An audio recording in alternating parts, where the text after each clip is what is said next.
আসসালামু আলাইকুম। আশা করছি যে যেখানে আছেন আল্লাহর রহমতে সবাই ভালো আছেন।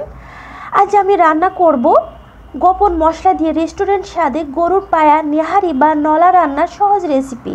প্রেসার কুকারে রান্না, কোনো প্রকার ঝামেলা ছাড়াই কিভাবে রান্না করলে রেস্টুরেন্টের মতো স্বাদ হবে সেটা আপনাদের সাথে শেয়ার করব।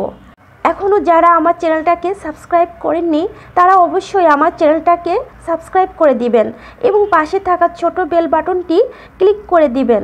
এতে করে আমি যখন কোনো ভিডিও আপলোড করব সাথে সাথে আপনাদের কাছে নোটিফিকেশন চলে যাবে।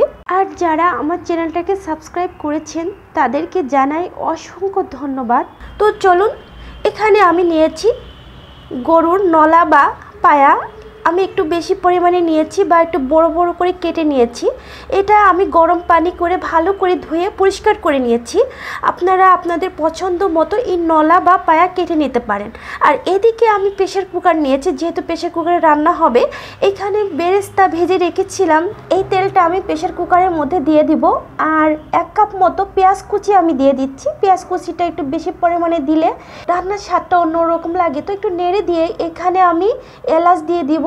এলাচের মুখটা আমি ফাটিয়ে নিয়েছি। এখানে এলাচ দিয়েছি 6 পিস এবং লবঙ্গ 7 পিস মতো, আর 3 টুকরা দারুচিনি আর 4-5 টুকরা আমি তেজপাতা দিয়ে আবারও ভালো করে মিশিয়ে নিচ্ছি। আর এখানে যে সিক্রেট মশলা জয়ফল, জয়ত্রী এবং সাদা গোলমরিচ, আর জয়ফলটা আমি অর্ধেক নিব, এখান থেকে পেস্ট করে নিচ্ছি 2 চা চামচ মতো দিয়ে দেব। আর দিয়ে দেব জিরা এবং আদা পেস্ট 2 চা চামচ, রসুন পেস্ট 2 চা চামচ দিয়ে দিব। দিয়ে এখানে আমি ভালো করে মিশিয়ে নিব। আর দিয়ে দেব স্বাদ মতো লবণ। লবণটা আপনারা আপনাদের পছন্দ মতো স্বাদ অনুযায়ী দিবেন। আর এখানে ধনিয়া গুঁড়া 1 চা চামচ এবং হলুদের গুঁড়া 2 চা চামচ, আর দিয়ে দেব লাল মরিচের গুঁড়া 2 চা চামচ। দিয়ে আমি আবারও ভালো করে মিশিয়ে নিচ্ছি এই মশলাটা, যাতে মশলাটা না পুড়ে যায়। এই জন্য আমি একটু পানি অ্যাড করে দিব।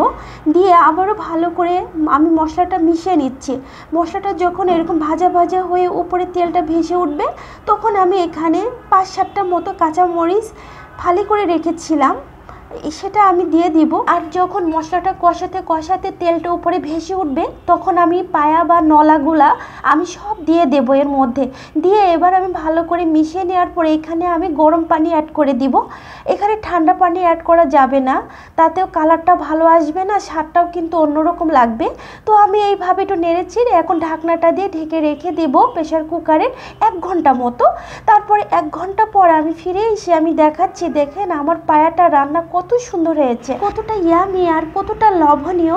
এই মাংসের মধ্যে বাগার দেব, এর জন্য রান্না রেগুলার তেল নিয়েছি ফ্রাই প্যানে। আর 1 কাপ মতো পেঁয়াজ কুচি আর 5-6টা মতো শুকনা মরিচ একটু নেড়ে দিয়ে যখন একটু লাল লাল হবে, তখন আমি জিরা দিয়ে দেব 1 চা চামচ মতো। এখন ভাজা ভাজা হয়ে গেছে, একটু লাল লাল মানে ব্রাউন কালার।